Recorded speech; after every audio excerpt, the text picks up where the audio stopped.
Welcome to Indian fight junkie में आपका स्वागत है।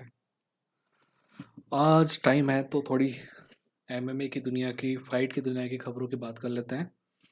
सबसे पहले कल डेना वाइट का एक इंटरव्यू हुआ जिसमें डेना वाइट से पूछा गया कि क्या नेट डियाज वर्सेस हमजा चिमाएव वाली जो फाइट है वो नंबर वन कंटेंडर फाइट है। तो डेना वाइट ने कहा हाँ, as far as I am concerned. Dana White के एग्जैक्ट वर्ड थे, इट्स फेयर टू से। पता है क्यों इट्स फेयर टू से? क्योंकि अगर नेट डियाज जीत गया तो, वैसे नेट डियाज के बारे में भी डेना वाइट ने कहा कि अगर नेट डियाज जीत गया तो वो नंबर वन कंटेंडर बन जाएगा। पर ये कैसे पॉसिबल है? नेट डियाज का कॉन्ट्रैक्ट खत्म हो रहा है, यानी कि आप हमसे उम्मीद कर रहे हो कि कल तक जो हुआ है हम उस सबको भूल जाएं। ठीक है, एनीवेज, हम सभी को पता है कि किसके जीतने के चांसेस ज़्यादा हैं और नंबर वन कंटेंडर कौन होगा नेक्स्ट। ठीक है, दूसरी खबर, वैसे दूसरी खबर भी इसी इंटरव्यू के बारे में बात कर लेते हैं। इसी इंटरव्यू में एक और क्वेश्चन पूछा गया शेन बर्गोस को लेके। अब शेन बर्गोस जो है वो ट्रांसफ़र हो गया है, ट्रांसफ़र नहीं हुआ एक्चुअली, यूएफसी छोड़ के उसने पीएफएल ज्वाइन कर लिया है। ठीक है, इस बारे में जब डेना वाइट से पूछा गया तो उसका कहना था कि ये बहुत बड़ी गलती है और उसने कॉन्ग्रेचुलेशंस भी कहा पीएफएल को।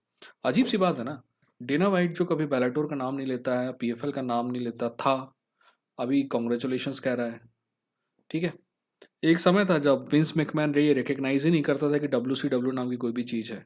सिर्फ आप कंपटीशन को रिकग्नाइज नहीं करोगे इसका मतलब ये नहीं होता है कि कंपटीशन नहीं है। अब शायद इस वजह से डेना वाइट इस बात को रिकग्नाइज कर रहा हो क्योंकि डेना वाइट की कंपनी यूएफसी और पीएफएल दोनों एक ही नेटवर्क में है अमेरिका में, और दैट इज ESPN नेटवर्क। शायद इसीलिए क्या हो। वैसे मैं आपको इस प्रोसेस के बारे में बता दूं कि मोस्टली वैसे तो कॉन्ट्रैक्ट अलग अलग टाइप के होते हैं, पर मोस्टली कॉन्ट्रैक्ट ऐसा होता है कि आप जैसे ही आपका लास्ट फाइट खत्म होगी ना, उसके बाद 90 दिन का पीरियड होता है जब सिर्फ आपसे आपका करंट एम्प्लॉयर नेगोशिएट कर सकता है। मतलब ये कॉमन कॉन्ट्रैक्ट की बात कर रहा हूँ मैं। ठीक है, बड़े बड़े स्टार्स के पास अपने अपने अलग अलग टाइप के कॉन्ट्रैक्ट होते हैं, बट जो कॉमन कॉन्ट्रैक्ट जो है, जो शेन बर्गोस को भी मिला होगा कि आप फाइट खत्म होने के बाद 90 दिन तक सिर्फ एक्सक्लूसिवली अपने करंट एम्प्लॉयर से यानी कि यूएफसी से बात कर सकते हैं। यूएफसी चाहे तो 90 दिन को बीच में ही खत्म कर सकती है। ठीक है, बट आपको एक्सक्लूसिव कॉन्ट्रैक्ट में ही बात करनी है। अब उसके बाद समय आता है जब आप 90 दिन में आपकी बात नहीं मानी, यूएफसी से आपका नेगोशिएशन फाइनल नहीं हुआ, तो आप दूसरे एम्प्लॉयर से बात कर सकते हैं।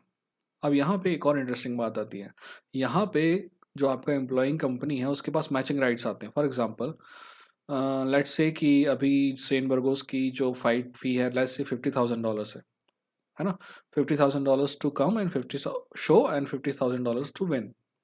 अब क्या होता है कि शेन वर्गोस पीएफएल के पास जाता है, पीएफएल बोलता है ठीक है हम $100,000 देंगे to show and $100,000 to win.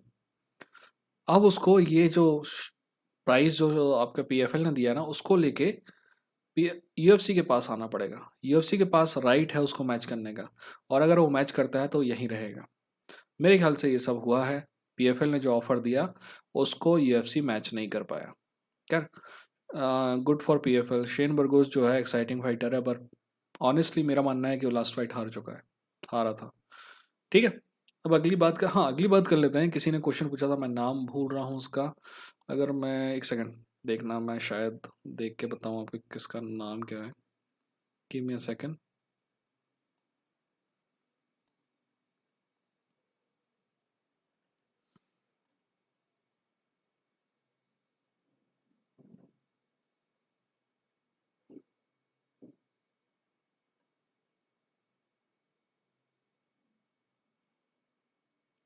हम्म, अशरफी ने पूछा था कि सुना है उसको $100 मिलियन मिल रहे हैं, जोशुआ को, एंथोनी जोशुआ को। वैसे अगर आपने एंथोनी जोशुआ वाला वीडियो नहीं देखा है तो देखना चाहिए। बॉक्सिंग जो है ना, बॉक्सिंग की वजह से ही एमएमए है, बिना बॉक्सिंग के एमएमए नहीं होता। एनीवेज, तो उसने पूछा था कि $100 मिलियन मिल रहे हैं, तो समर ने नीचे जवाब दिया कि एब्सोल्युटली फॉल्स, ऐसी कुछ जवाब दिया था, मैं देख नहीं पा रहा हूँ। समर मेरे भाई, do not be sure about things in your life, right? They change, be ready to change, be flexible. As जहाँ तक मेरी खबर है, उसको 150 मिलियन डॉलर की पर्स है जो 50-50 शेयर होगी। पर्स ज़्यादा क्यों है? पहली बात तो पर्स ज़्यादा होने का पहला कारण है कि सऊदी अरेबिया में फाइट हो रही है। ठीक है, पर ज़्यादा होने का दूसरा कारण है कि एंथनी एंथनी जोशुआ मेरी नज़र में तो इतना बेहतरीन फाइटर नहीं है, बट एंथनी जोशुआ अपने वक्त में बहुत बड़ा स्टार है हमारे इंग्लैंड में, ब्रिटेन में कहना चाहिए। ठीक है, तो अपने आप में बड़ा स्टार है, इसलिए पेपर व्यू बिकेगा ही बिकेगा। इस वजह से जो, और हाँ तीसरी जो चीज़ है, मेरे ख्याल से $100 मिलियन में तो सिर्फ इसके राइट्स बिके हैं टीवी के, सिर्फ टीवी के। स्काई स्पोर्ट्स के पास गए हैं कि बीटी स्पोर्ट्स के पास, मुझे नहीं पता।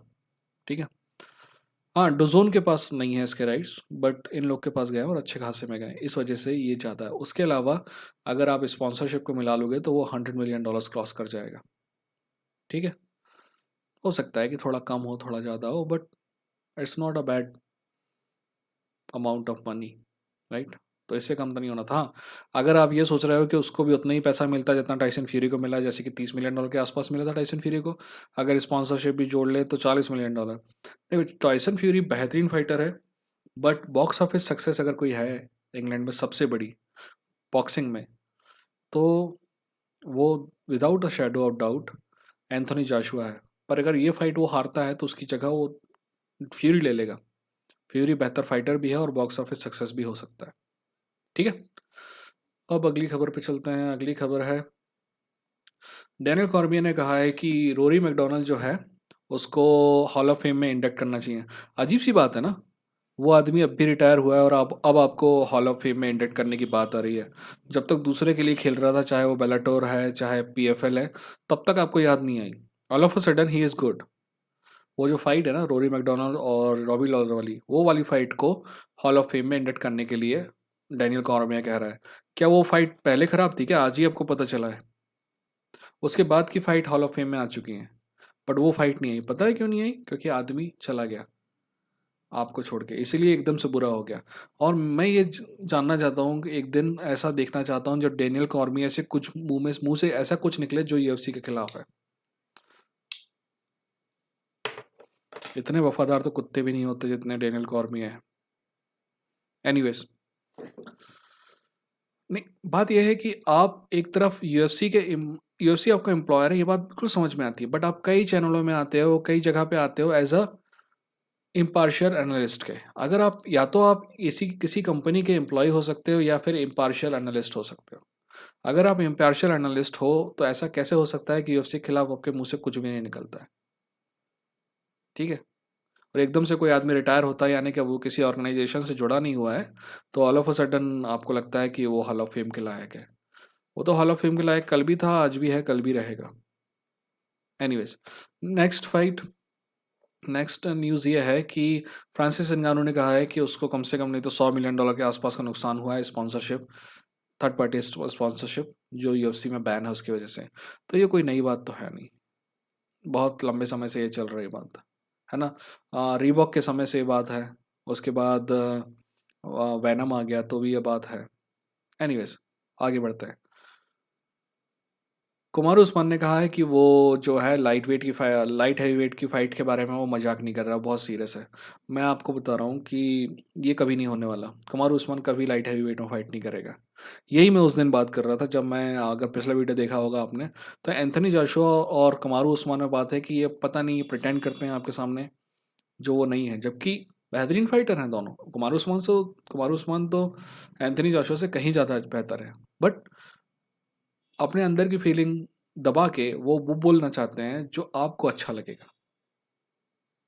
ठीक है, तो ये जो है ना आप लिख के रख लीजिए कि ऐसा होगा, और अगर गलती से भी वो होता है तो मेरे को कमेंट सेक्शन में बताइएगा, then I will do whatever you want.